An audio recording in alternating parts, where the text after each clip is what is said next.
సుపుత్ర, ఐరావత, ఈ ఫల ప్రదర్శన ఏమిట్రా? అమెరికాలోని వ్యవసాయదారుల సంత జరుగుతోందా ఇక్కడ? ఇవాళ శనివారం కదా నాన్న.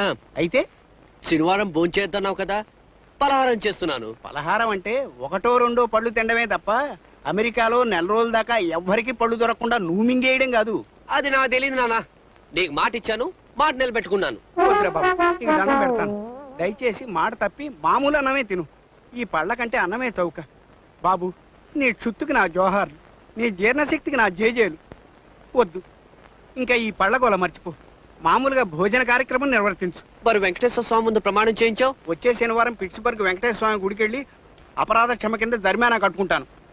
నువ్వు మాత్రం నీ ఒట్టి తీసి గట్టి మీద పెట్టి నన్ను బతికించు. అలాగే నాన్న, నీ ఇష్టం. అమ్మయ్యా, మరి త్వరగా వంట చేయి, ఆకలేస్తోంది. గోవిందా గోవిందా.